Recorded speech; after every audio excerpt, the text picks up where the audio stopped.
Thanks for joining us for this symposium. I'm Bill Rapisi, President and CEO of the Lymphatic Education Research Network. LE&RN's mission is to fight lymphatic diseases through education, research, and advocacy. In order to win a fight, you first have to join it. So we ask, please become a supporting member of LE&RN at lymphaticnetwork.org. And we hope you enjoy today's symposium. Well, good morning, ladies and gentlemen, or good afternoon, depending on where you may be, or it may even be a different time of day. I'm so thankful that you're here today for this webinar on the HEAL trial. Several of you are still trickling in, but it's time for us to begin. We're very excited to be able to share the prospect of this trial with you. It is the next step, and in many ways a culmination of most of my career's worth of research and trying to find a meaningful solution for lymphedema. We're very excited because all of the clues that we have suggest to us that we may really have a very viable and important and useful way to prevent and reverse lymphedema. So just to give you an overview of what we'll hope to do this morning, I'll start with a relatively brief presentation. Some of you have attended prior webinars on this topic and have already been exposed to some of the background, but I think the background is important to understanding what the pieces look like in the trial itself. So I've given an abbreviated version of that. I'd like to introduce you to my team who works with me so that you know who you'll be interacting with should you decide to be somebody to be involved in this trial. I will introduce you to one of our enrolled subjects so that she can in turn share a little bit of her initial experiences with you. And then most importantly, and as you can tell from the title of the webinar, most of this morning or afternoon will be devoted to your questions and my attempt to answer them in the best way possible. Anything you'd like to know about the trial or about the subject in general. I do want to mention that if you're going to participate in the Q&A, there is a Q&A functionality within Zoom, and that is where you should place your questions, and I will do my best to address everything that I can during our time together. So let me get my slides onto the screen, and we will begin our discussion. All right, so the title of today's talk is Everything You Wanted to Know About the HEAL Trial and Have Been Afraid to Ask. You'll notice that you're looking at a pre-pandemic picture of me, but if you've got me in the little box in the corner, you can see what the post-pandemic version is. I want to take the opportunity to thank the sponsors of the LE&RN Symposium series, and you see them all listed here. And their support is generous and certainly extraordinarily appreciated. I do want to announce this disclaimer that this information that we're presenting today is provided for use to you in consultation with your healthcare professional, and we're not intending to take the place of any healthcare providers that are actually in charge of maintaining your health. Please see your primary healthcare provider about any personal healthcare concerns. So just so you have a clear understanding of where the HEAL acronym comes from, of course, we try to have a name that has a meaning on its own, and we hope to heal the damage of lymphedema with the drug that we are studying in the trial, but this stands for Human Lymphedema Acebelostat Trial. Acebelostat is the drug that we are testing in the trial. When I launched on this path about 25 years ago, I was motivated by the fact that early lymphedema looks like this, where we have this quality of pitting, where fluid within the tissues can be moved around by pressure. And quite honestly, we have modalities to deal with this extra fluid phenomenon. There are various forms of physical therapy. Sometimes diuretics are useful and other approaches. But what is heartbreaking about lymphedema is that with the passage of time, we almost always get to this stage where the arm or the leg that's involved with the lymphedema is enlarged to a comparable degree, but there is no ability to move the fluid around, because what happens to the limb over time is that the fluid excess volume gets replaced by an excess volume of tissue, scar tissue, cells, and other materials that enlarge the limb but don't actually respond to the physical measures that will be useful in the earlier phases. So this is what was traditionally called the irreversible phase of lymphedema. I'm happy to report that in our research, both on animals and humans, we now know that there is reversibility, and the ability to reverse this is really the subject of the clinical trial. So to show you what this looks like under the microscope, I want to show you samples of human skin, both normal and lymphedema skin. Excuse me. So I've put markers here to show you the superficial aspect of the skin that's called the dermis. And on the normal side, you can see the dermis represents perhaps a third or maybe even a quarter of what's on the slide overall, and the rest are the deeper tissues below the dermis. In lymphedema, now the magnification here is not identical, but it's reasonably close. You'll notice that the dermis now takes up the entire distribution of the picture. Everything that would fit here now needs more room than the camera can capture with a comparable image. And this represents the increase in tissue that occurs when lymphedema supervenes. Now, again, we used to think that once this happens, the damage is done and there's nothing we can do except to support the individual. But now we know that, in fact, we can make this excess thickness of the dermis and of the skin in general return toward normal. What we learned over the subsequent months and years is that the driver for this increase in thickness is actually chronic inflammation, and that becomes the target of our attempt to treat this. So let me tell you what we've learned in the human clinical trials that have come out of the science over the last couple of decades.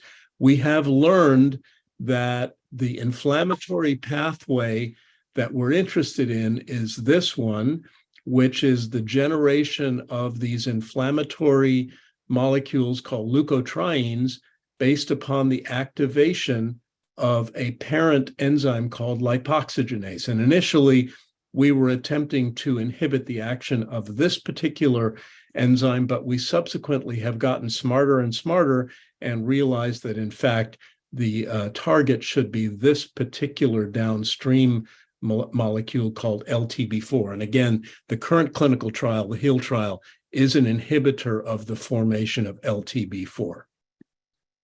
So initially, as I said, we were targeting the enzyme, the parent enzyme up above, and this pilot clinical study that we published back in 2018 demonstrated that when we inhibited the action of lipoxygenase with an appropriate drug, we were able to restore the thickness of the skin as measured by a caliper virtually to normal over an exposure to the drug of about 6 months. And when we looked at the skin under the microscope, we found that there was dramatic improvement in the score that in aggregate told us how abnormal the dermis and the skin was overall prior to treatment.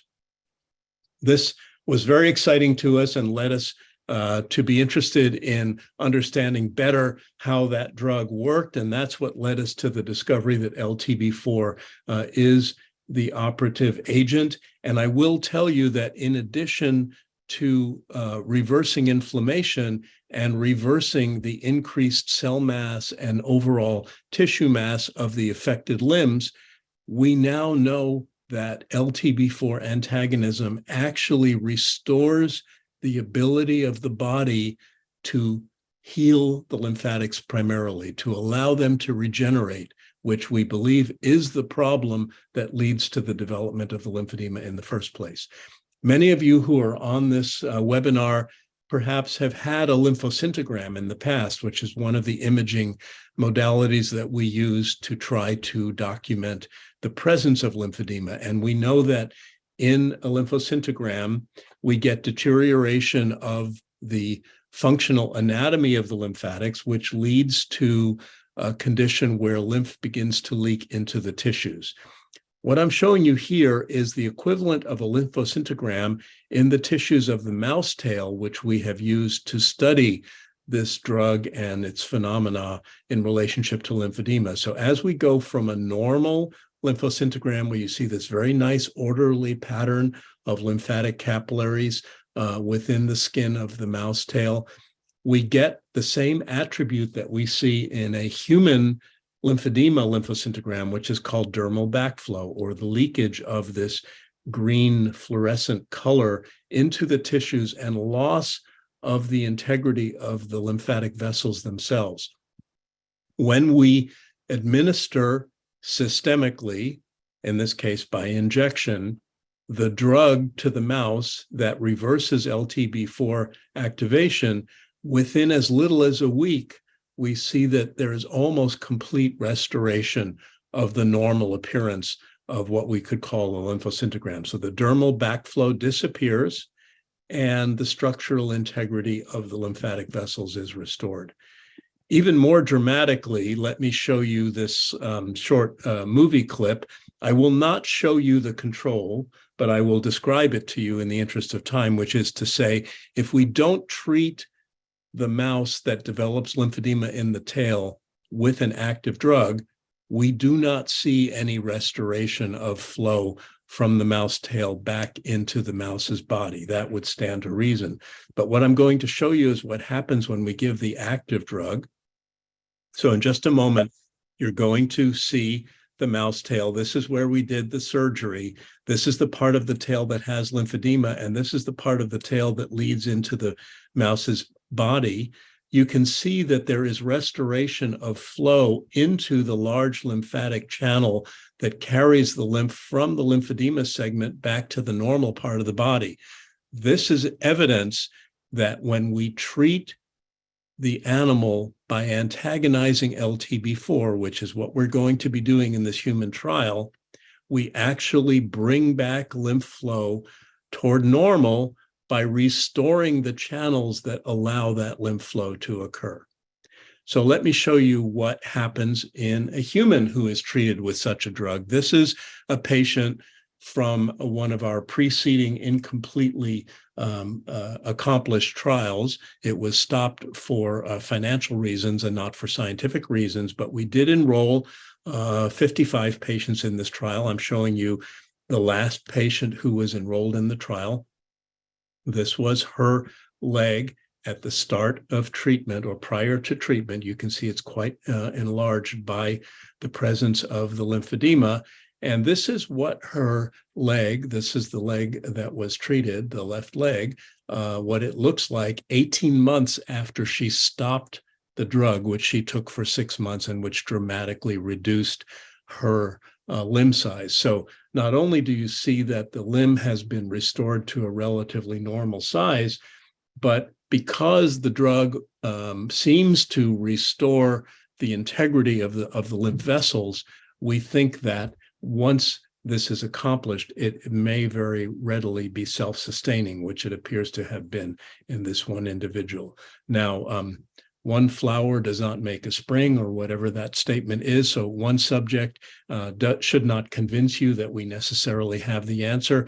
But this is a very, very promising result. And many of you undoubtedly know that we don't ever see spontaneous resolution of this degree of lymphedema without an active intervention. And basically, it's unheard of prior to this kind of drug therapy. So with that in mind, let me tell you a little bit about the HEAL trial and what we are doing at Stanford at this point in the subjects enrolled in this study.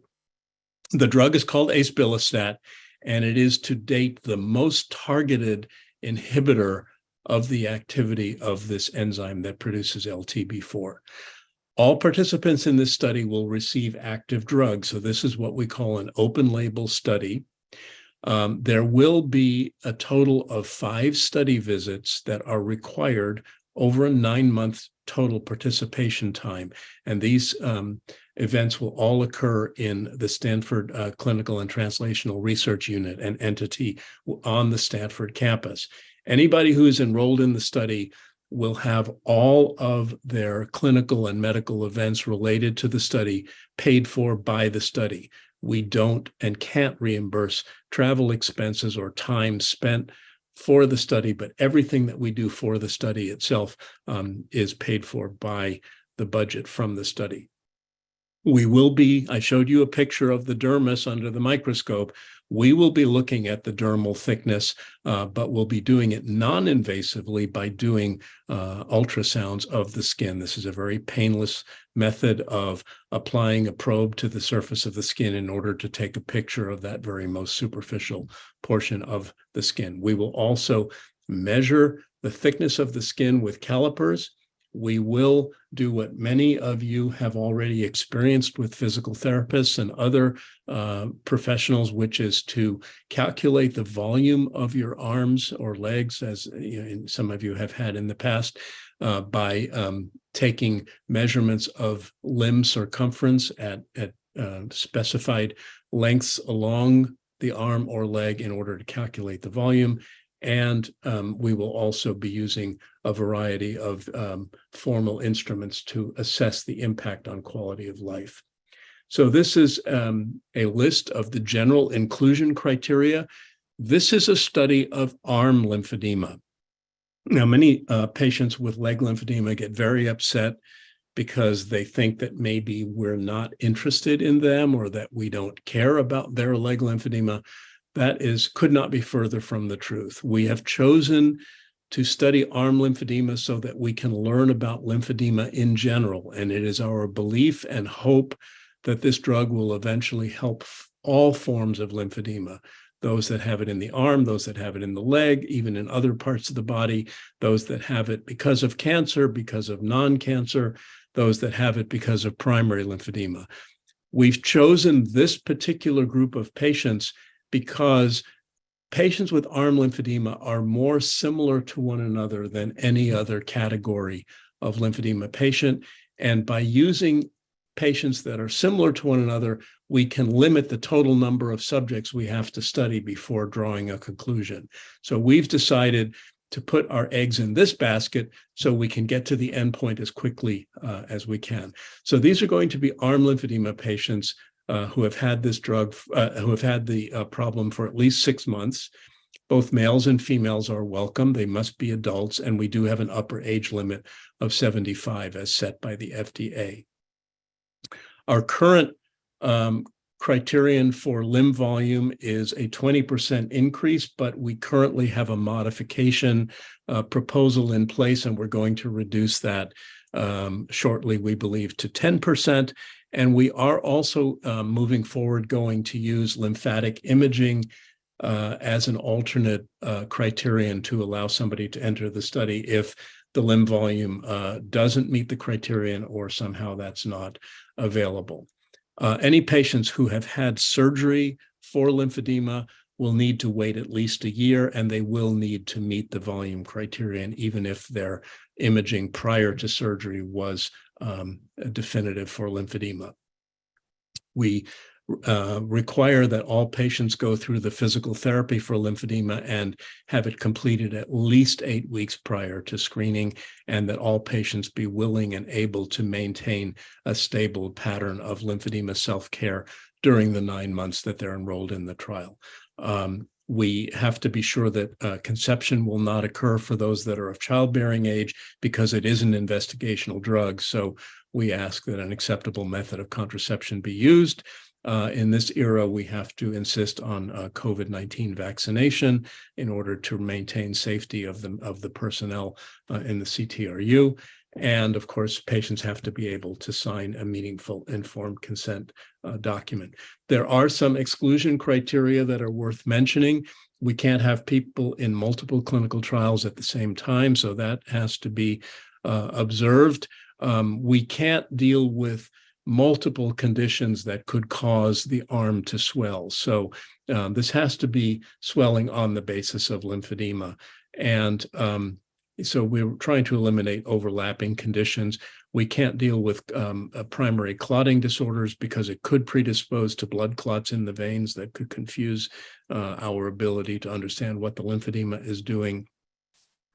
We can't deal with chronic infection in the limb. And if anybody has had an infection unrelated to lymphedema, we have to wait at least a month before we enroll them. The patients who we enroll can have lymphedema against the backdrop of prior treated malignancy, but they can't have any active malignancy or any history of malignancy within the past 2 years. That does not apply to the more minor forms of skin cancer or to so-called cervical cancer in situ, means a very localized form of cancer of the cervix. We have to be sure that any treatment for cancer will have been completed at least 2 years prior to enrollment.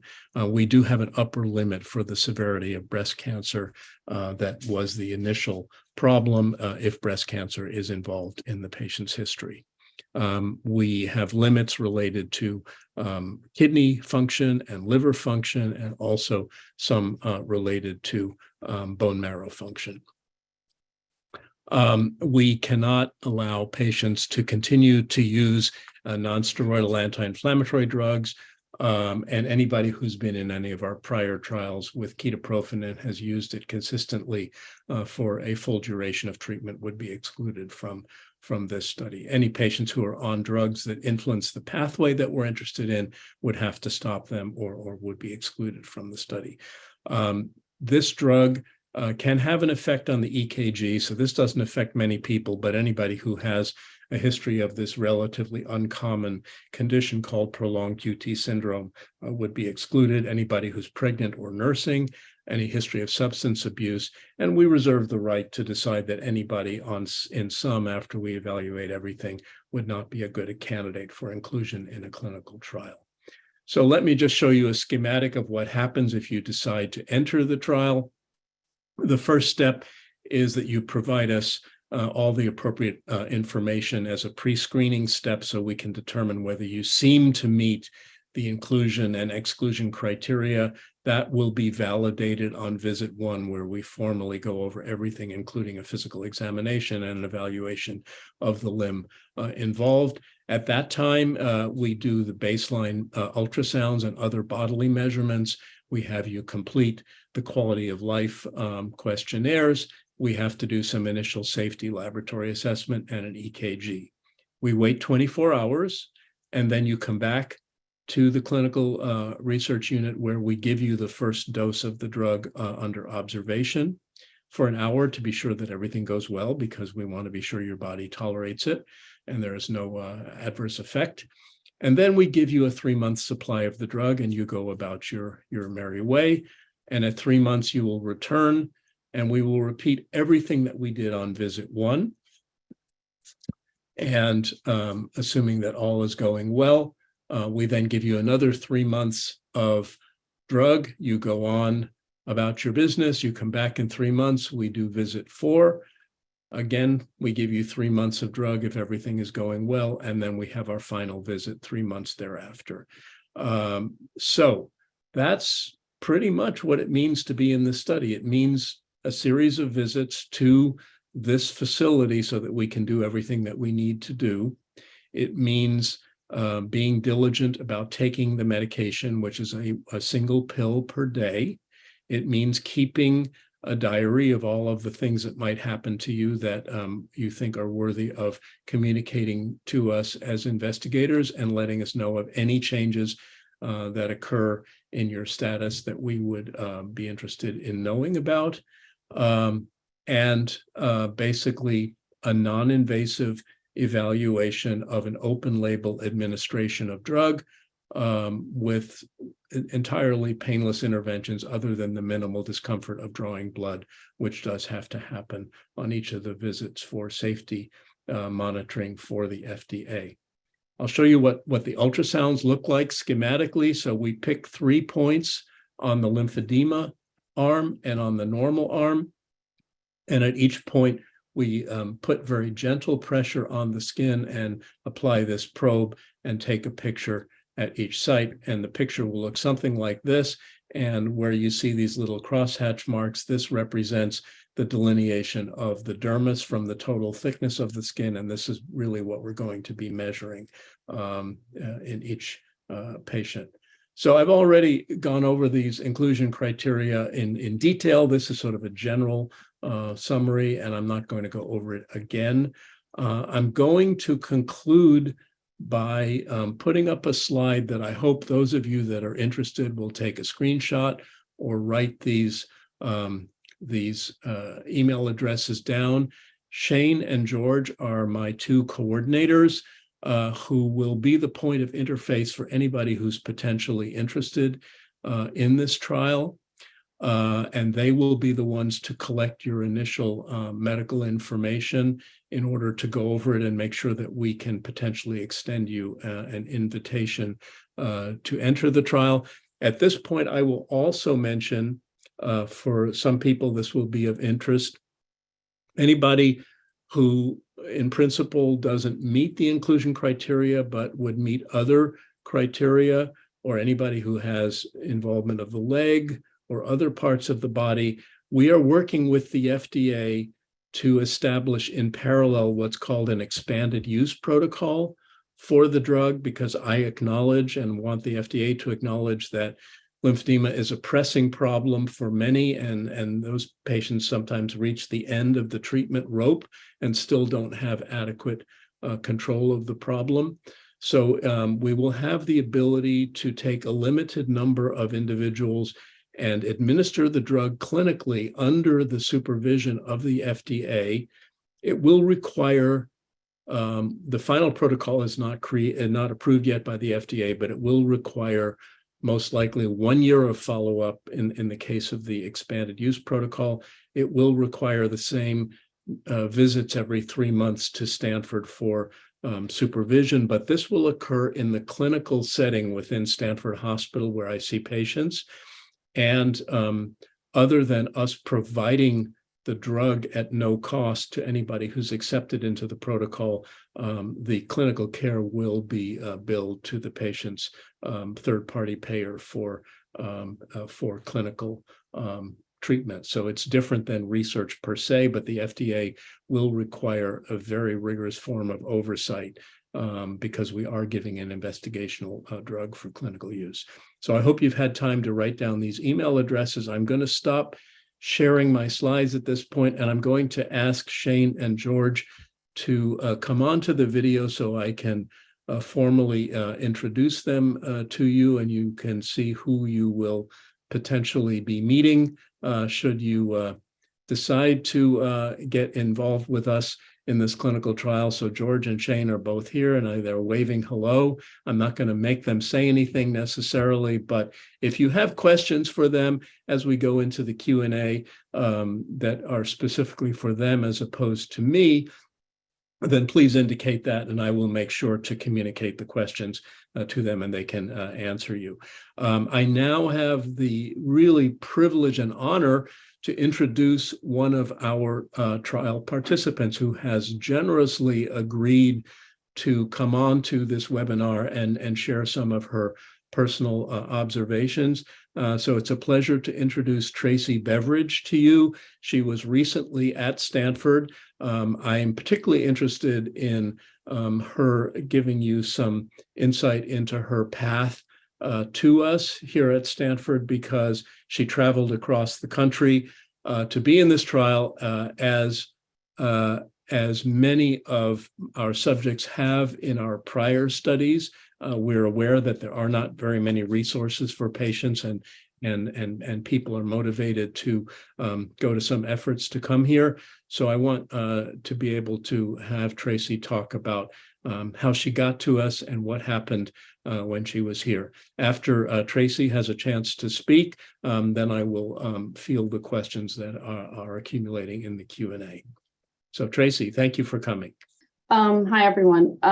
So the way, it was sort of by chance that I found the study. I follow LE&RN on Facebook, And one day I was just scrolling through Facebook and I saw LE&RN had posted new lectures, and I clicked on it and I went through and I saw the drug trial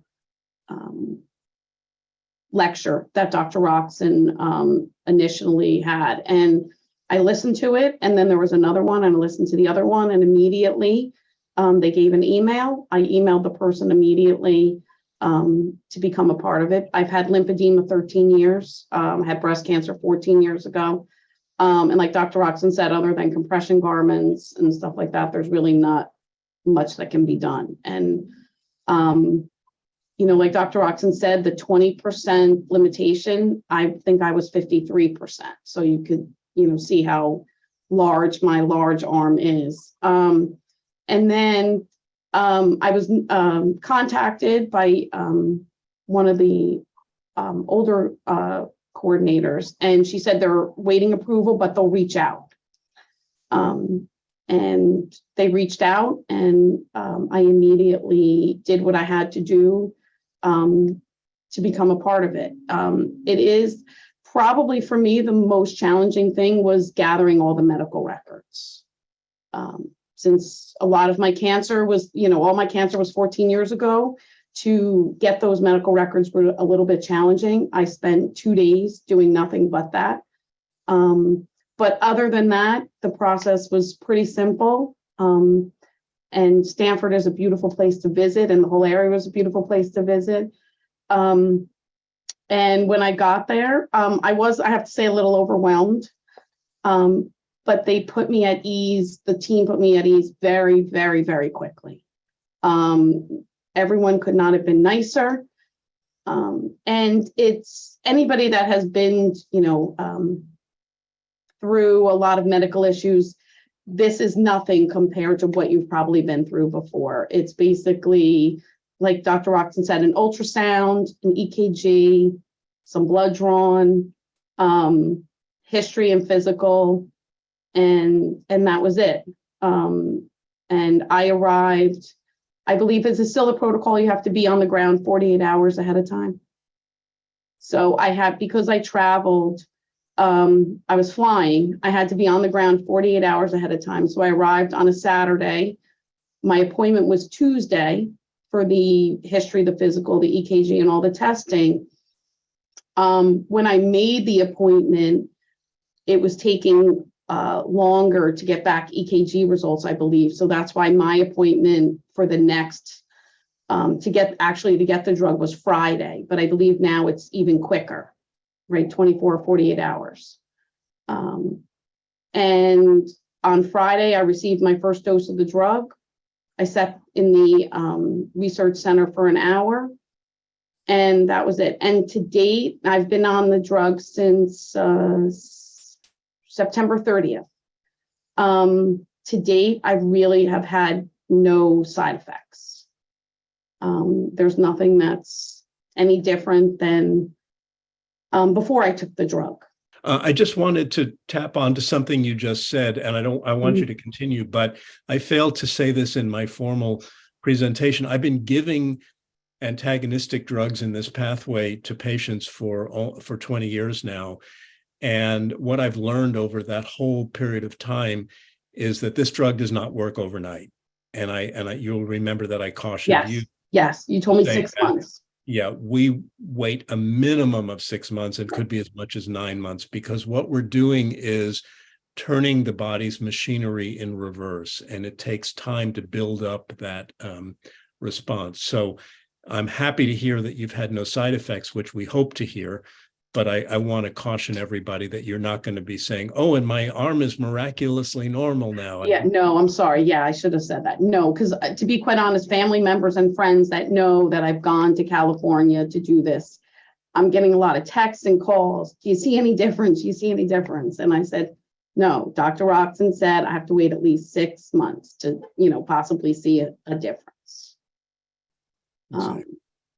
But the good news is, and I guess now I technically don't know, everybody gets the active drug at some point. So right now I don't know, but I'm going to, what I have. Do I have the placebo? Do I have the active drug? However, But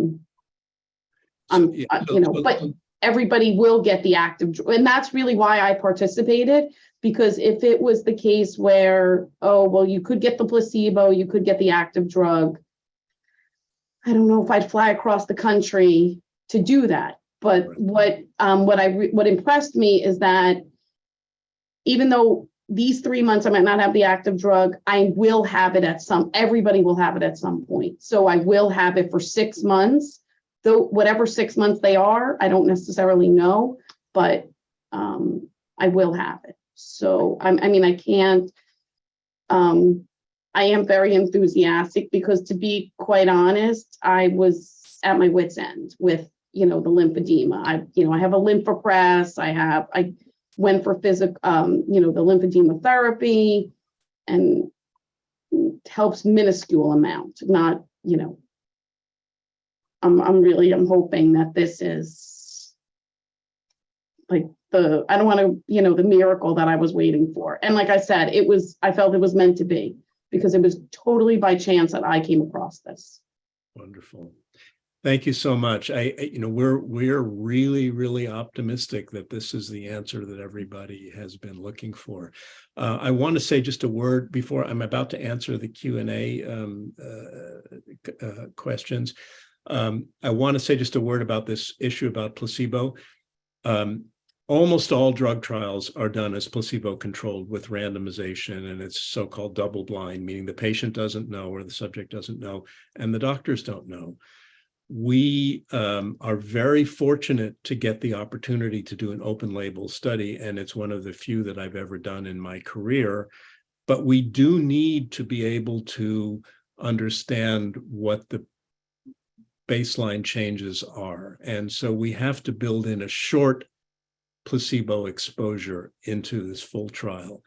And that is what allows everybody to get what we believe and know to be a full course of treatment during enrollment. So as you say, Tracy, and I want everybody to understand that if you are in this trial, by the end of the trial, you will be fully treated with a drug that we know has the capability of doing what I showed you that leg looked like before and after, in principle. Now, we can't guarantee anything, but at least we know we'll give you enough to make that happen if it can happen.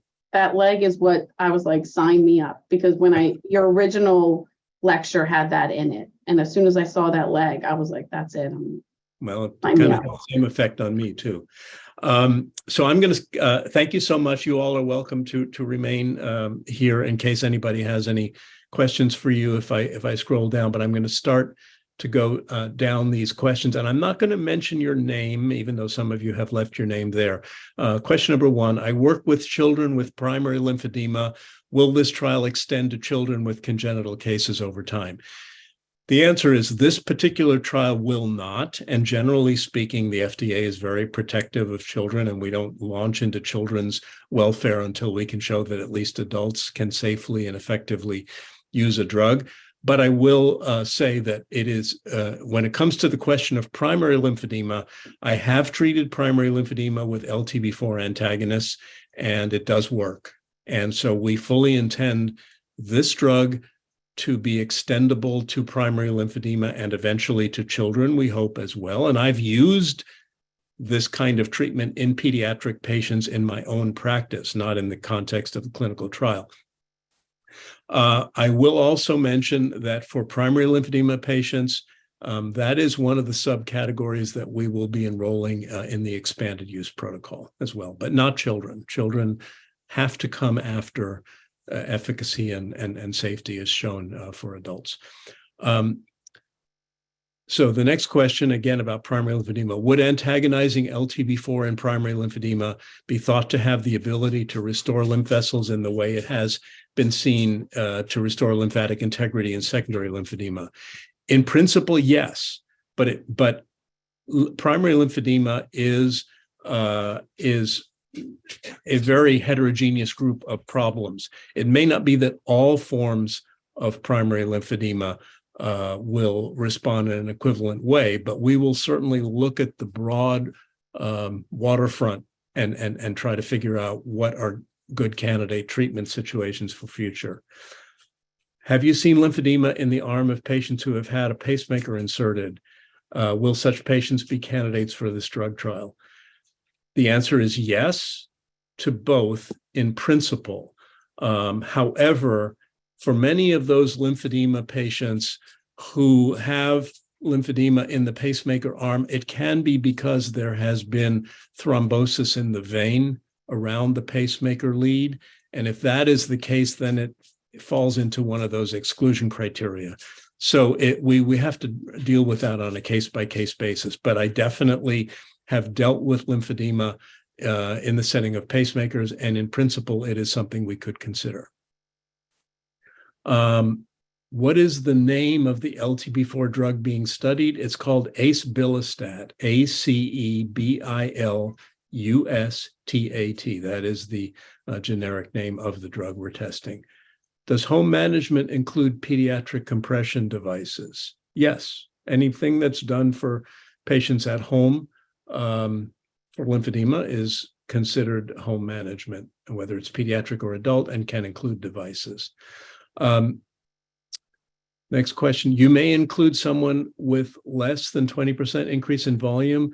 Yes, based on the new protocol revision, which is not approved yet, but we are hoping for in a matter of a couple of weeks, ideally. Is the first dose administered IV or orally? Fully orally. This is an oral drug administration. We'll give you the same first dose under our supervision as you will take every day at home. We just want to be sure that the first time you take it, just like when you go for a COVID vaccine, they want you to sit there for a few minutes. It's really about exposing your body to something and being sure that we know that the body is going to be happy with it. We don't expect any problems. We just want to be 200% safe. There is currently a clinical trial of acebilistat for treatment of cystic fibrosis. Have any findings from this trial provided useful information about the efficacy of this drug? The cystic fibrosis trial has been very useful on the broad category of inflammation, but the inflammation and its response in lymphedema is quite unique to lymphedema, as are the problems of cystic fibrosis to cystic fibrosis. What we've learned from the CF trial that's most important is how safe the drug is. CF patients are pretty sick, they're pretty prone to complications, and in this trial, even though we're dealing with a much sicker patient population than I fully expect in lymphedema, we really have not seen any problems with drug safety or untoward side effects. That's really the biggest take-home message for this trial. So the next question. So are you saying after 5 appointments, the patient's lymphedema will be completely resolved? And at-home maintenance, rather, are you planning on it? I'm not sure I understand the second part of the question. The first part of the question is, after a full exposure to the drug, we expect the patient to have responded maximally to the drug. In some cases, that can include complete perception of resolution. I'm not promising that, and I would be foolish to promise that. What I am promising is that all pathways that have led to this drug lead us to believe that lymphedema is responsive to this drug, and one of the responses can be going all the way to complete resolution. However, it's only fair to say as a clinician that every drug on the market for any condition has a spectrum of responses. If a doctor gives you a drug for your high blood pressure based on clinical trials that show that it works in high blood pressure, it may not work in you, or it may not work as well in you as it did in the study population overall. So I can't and wouldn't promise a complete resolution, but what I can ascertain is that the drug, based on its predecessors, is very likely to move you to a better place and a more manageable place with your lymphedema, which might include near or complete resolution. Okay, the next question. Being age 75 currently and have dealt with lymphedema for 17 years after breast cancer surgery and will be age 76, my guess is I may not be eligible. No, actually, as long as you enroll before your 76th birthday and you have still about 7 months, you are currently eligible, provided that you'd meet all the other inclusion criteria. So you have to meet the age criteria and you have to meet everything else as well. But based on what you've told me in your question, you are at the moment eligible and remain eligible until May 13th, 2023. So if you are interested, please contact us and we'll be happy to try to work through that with you. So thank you for that question. How can interested parties be kept apprised of results as this clinical trial proceeds? Well, part of the design of the trial is that we are blinded to all study data until the last enrolled patient completes the last study event. So there will be no interim kind of bulletins or anything that we can tell you, except that if we're forced to alter the trial for safety reasons, that will become apparent to us over time, and that will be very publicly announced. And I don't anticipate that, and I really want to almost put my hand on the Bible and say that's not going to happen. But that I'm sure would be disseminated by LE&RN and other places that you get information about lymphedema, state-of-the-art information. Now, as far as the expanded use protocol, we will not be obligated to blind ourselves to observations. So we will be continually evaluating individuals who receive the drug under expanded use. And I fully intend to study that data in real time, and I will, if possible, present interim observations at medical meetings. I will be publishing that information. And once again, I think LE&RN, as well as our Stanford Lymphatic Center website, will be good places to learn about what we are learning about expanded use. I do want to mention that anybody who's eligible to be in the in the HEAL trial is not eligible for expanded use. So it's only for people who fall outside of that realm. They might have leg involvement, they might have involvement of other parts of the body, they might have primary lymphedema, they might have bilateral disease, which is an exclusion criterion for the HEAL trial. But if you meet the HEAL trial criteria, the only way we can give you ace-bilostat is by having you enroll in the trial. So many people are on multiple medications. Are there any known interaction problems with ace-bilostat and other medications? Fundamentally, we do not want you on a drug that has the capacity to prolong the QT on the EKG, the QT interval, and you can go online and find out what those common drugs are. But commonly they are psychiatric drugs and antibiotics. We don't want you on any other drug that is a leukotriene antagonist, and the ones that are clinically used to date are primarily to treat asthma. Xyluton, montelukast are the two major examples of that. And number three is because of the potential overlap, we don't want you to take on a regular basis what's called a non-steroidal anti-inflammatory drug, which is Advil, Aleve, Motrin, ibuprofen, all that drug category of over-the-counter pain medications that you find in the drugstore. There are no major interactions with any drug group to mention beyond what I've just said.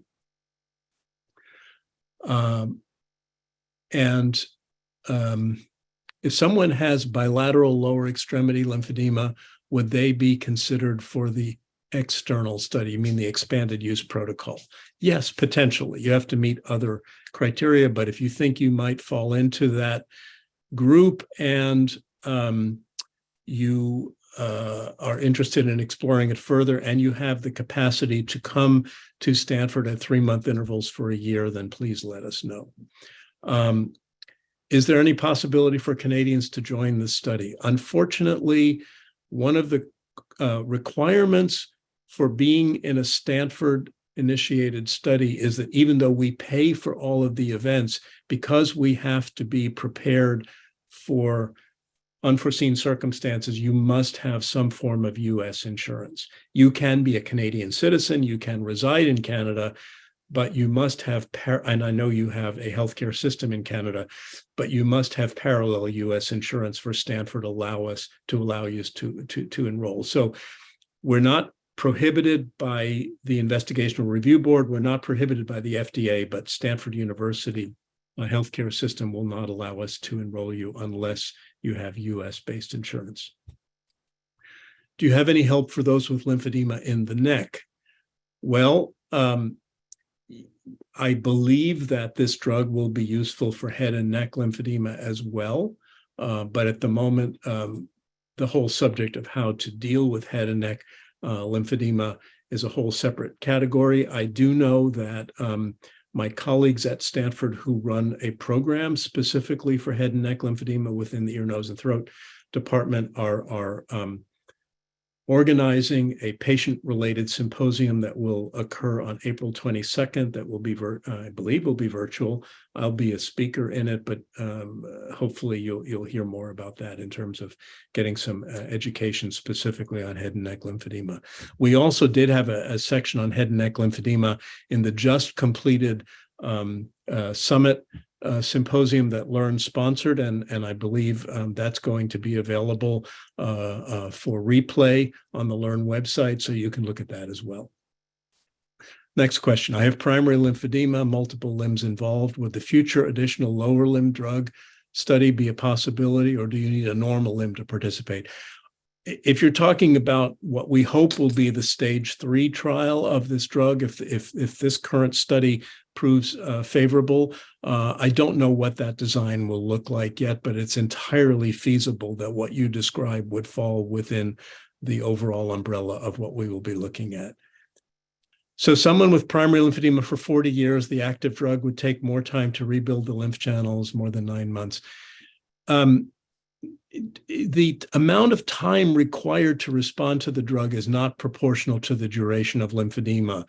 In some of my earlier studies, I did treat patients who have had lymphedema for up to 6 decades, and they responded in the same time frame as people who had had it only for 1 or 2 years. So don't make that assumption. I would say that what is true is the extent of tissue damage that is present, that's time dependent with the lymphedema, may take longer to resolve more completely, but I believe we will see initial responsiveness within the 6 to 9 month framework that we're talking about. So somebody said, and I thank you, literally packing my suitcase for my flight tomorrow from Newark to Newark, from Newark. We have Newark in the Bay Area, but you're in Newark, to San Francisco for my appointment with Dr. Rockson on Wednesday morning. The opportunity to get the actual drug is my reason for participating in this trial also. So thank you ×2, Tracy and Susan. We really appreciate your participation in this trial. Do we need, do we need to include any medical information in the initial email to George and Shane? No, just reach out, let us know your general situation, what you're interested in, and we will then start a dialogue with you. When will the recording of this webinar be available? Steve, can you answer that perhaps? Probably about mid next week. You can check our symposium library at that point. Thanks. Wonderful, Steve. How many participants will be in this trial? 70. That's question number 1. 70 subjects enrolled in the trial. If successful, then what happens next? 3 things. Number 1 is, as quickly as I can get to a podium, I will present the results at a national or international meeting, following suit as quickly as possible with a peer-reviewed publication. And we will simultaneously report the results to the FDA so that they can tell us what they believe the next step would be in approving this drug for general commercial use. In all likelihood, they will want to see a larger, more extensive study before approval, and then we would design that study based upon the particulars that they will ask us for. How many participants will be? Oh, I just did that one. Sorry, that one's done. Would placebo be used for the expanded use protocol? No, there is no placebo because this will be clinical application of an investigational drug. So we're simply going to look at what happens to somebody who qualifies to get the drug as they take the drug for a year. Can you say more about a follow-up study for participants? We don't know anything about that yet at this point. We have to talk to the FDA, and my hope is that if we feel it's necessary and appropriate, that some expanded use would be made available. But I can't speak for the FDA, and we'll wait to see what they have to say. Is there any possibility of having a trial on the East Coast? Not at this time. This is a single center trial. However, if I end up designing a broader study for potentially phase 3, it is likely that it will be a multi-center trial, and I would be quite certain that we would have some sites distributed around the country, and stay tuned. Hopefully that will happen in the future. Can I say more about why primary lymphedema is such a different case? Well, there are a couple of reasons to talk about that. When it comes to the design of this trial, we can enroll primary lymphedema in this trial, but single-arm primary lymphedema is pretty much of a rare duck. I'm not saying I've never seen it, but most primary lymphedema is seen in one or both legs. And for that reason, most patients with primary lymphedema won't be candidates because they don't have single-arm lymphedema. Speaking more broadly, primary lymphedema comes about through a number of different mechanisms, only some of which we understand. But primary lymphedema is developmental in nature, and some of the abnormalities of development may preclude the body from responding to a drug like this. There may be structural changes that simply can't be reversed by reducing the inflammation that comes about in primary lymphedema patients as well, but it may be only part of the story for them. Having said that, I've treated a number of primary lymphedema patients successfully with this category of drug, and I'm very optimistic that it's going to work for primary lymphedema as well, as do the microsurgeries that are increasingly being done for lymphedema. So no reason to lose hope because primary lymphedema is on the table. It's just a different category. If you have a Honda, you're not going to take it to the Lexus repair shop to fix it because you need Honda parts, right? So primary lymphedema and secondary lymphedema, they're just like Hondas and Lexus are both automobiles, they're different types. And so we need to think about primary lymphedema in a different subset than secondary lymphedema. When does the window close for participants to enter the trial? Very good question. We enrolled the first patient in early August. We expect to complete enrollment by 12 months after that point. That's not a hard and fast date because it will depend on how brisk the enrollment is. Enrollment will close when we enroll 70 patients. So if that happens by next February, then enrollment is closed. But I don't really anticipate that we will be very much ahead of our schedule at this point. All right. What is the time frame in which you estimate this drug, if proven to be effectively treat lymphedema, will be on the market? Well, let me draw everybody's attention to what happened when we were waiting for the FDA to approve the COVID vaccines. Month by month, we waited for the deadline to approach. The FDA is on its own timeline, and I'm not at liberty to say what they will do with the data that we give them, or how quickly they will respond with the next steps, or how broad the next studies need to be. So it's a little bit open-ended. I would say the endpoint is within our scope, but I don't know how long that's going to be. Does taking exemestane estrogen inhibitor disqualify patient for trial? No, that is perfectly permissible with the trial. So many breast cancer survivors are on hormonal replacement or hormonal manipulation therapy. Is aspilistat already in use? no, acebilistat is not a commercially available drug. It's an investigational drug, which is why we have to use it in an expanded use protocol if we're going to use it clinically. It will not be available in any form to anyone other than under the auspices of the FDA investigationally until it's approved. If this is an oral dose, how might you recommend a patient protect their digestive system in a vulnerable way? And what might be the effects of this drug on the tight junctions? We don't think this drug has any adverse impact.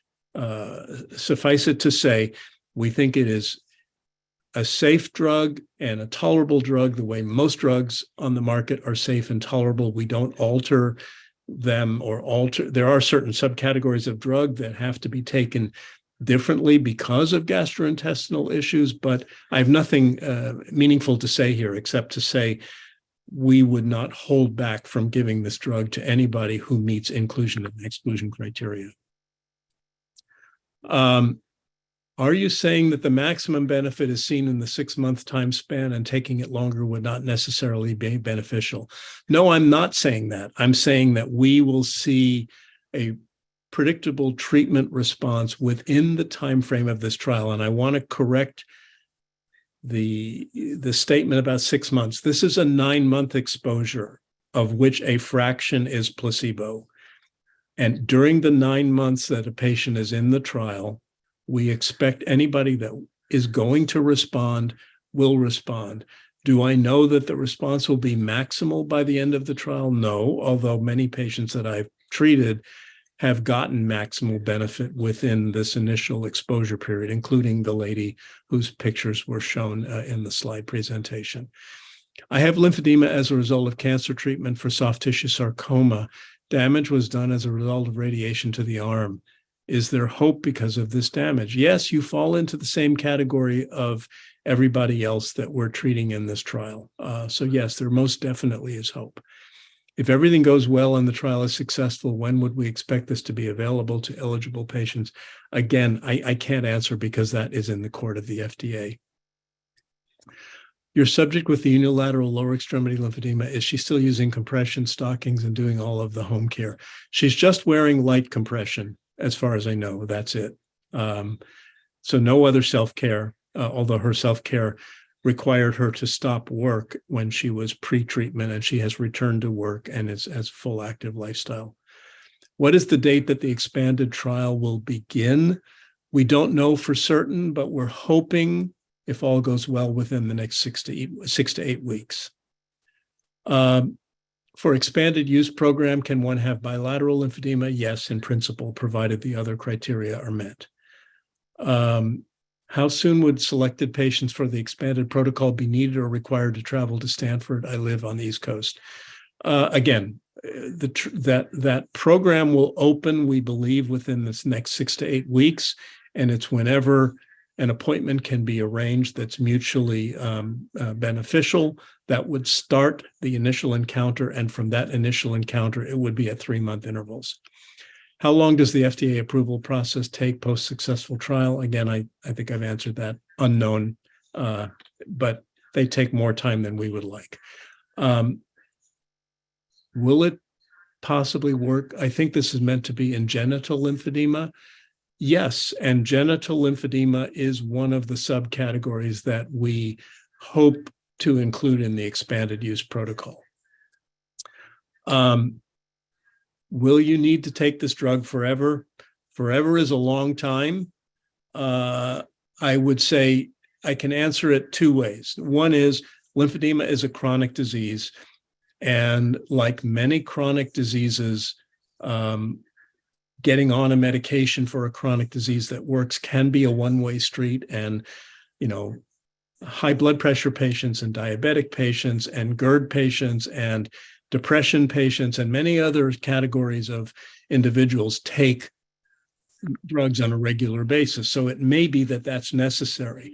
However, speaking more optimistically, because I know that this drug can in principle orchestrate lymphatic repair, which may in turn be self-sustaining, it is possible, and we will only learn this over time, that a limited exposure like this may be sufficient to help an individual. It certainly was for the patient who I showed you in the slide presentation. So it could go either way, but I don't know the answer.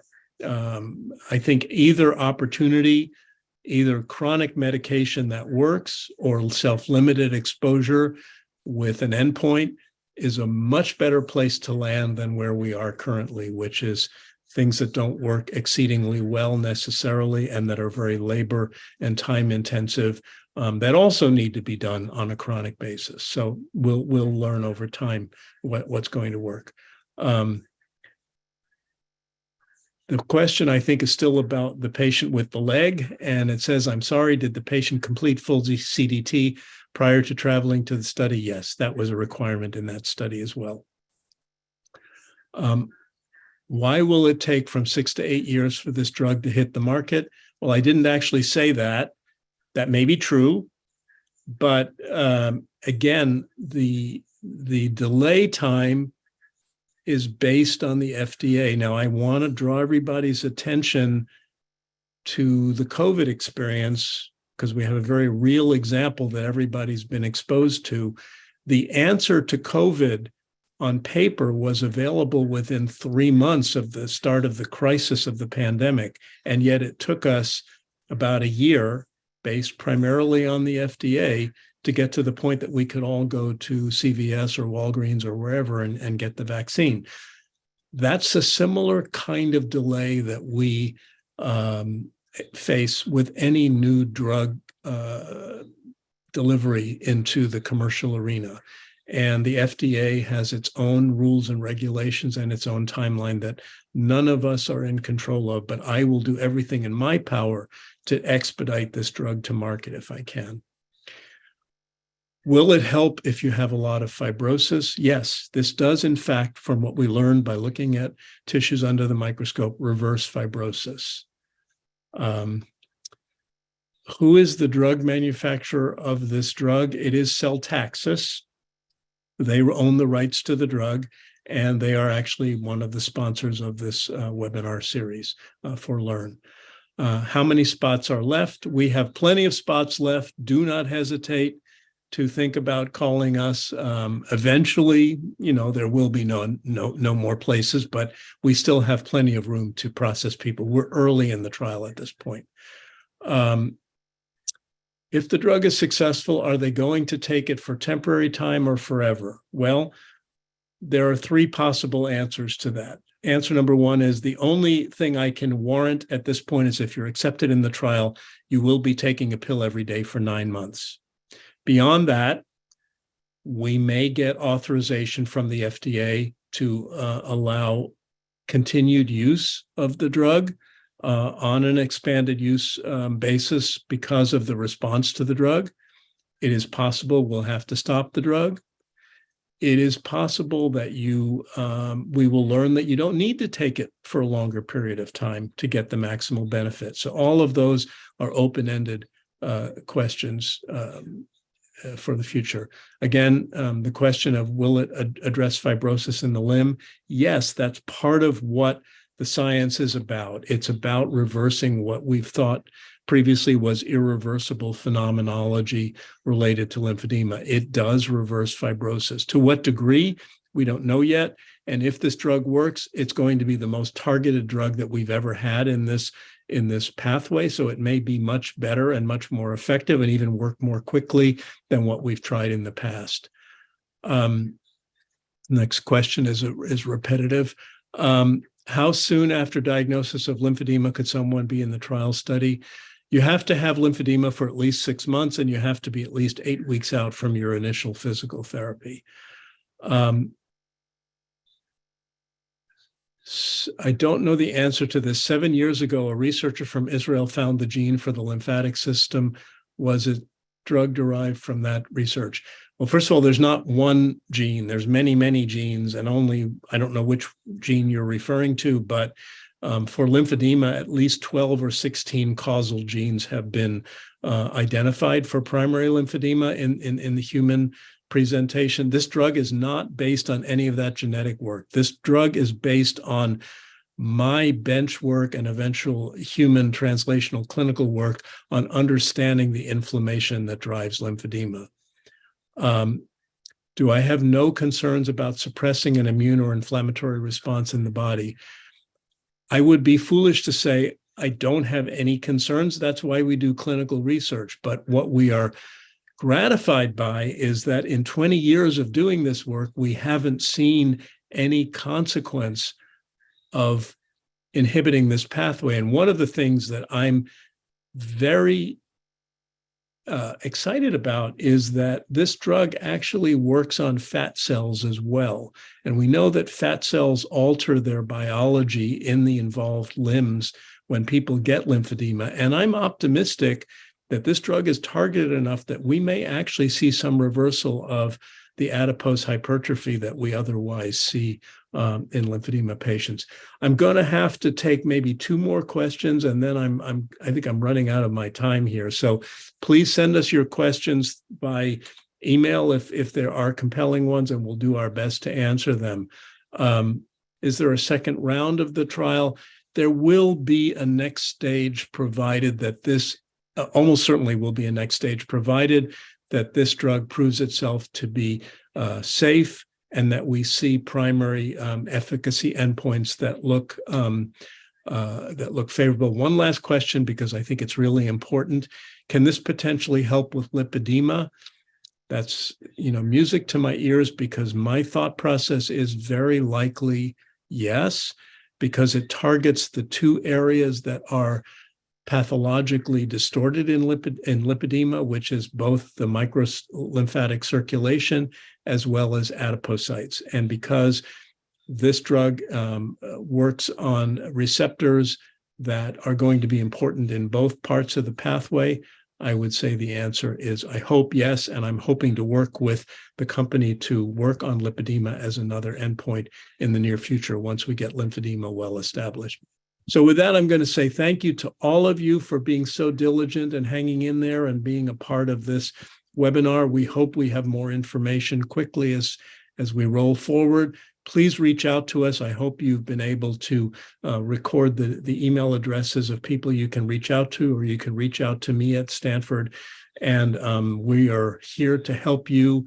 You, in turn, will help us to achieve the goal of helping you. So we can't do anything without you, the patient and subject audience. And we're here to help you. That's what all this is about. So as we work together in partnership, I hope we're going to come up with new answers that make this a better world for all of us. So thanks very much, and everybody have a nice weekend.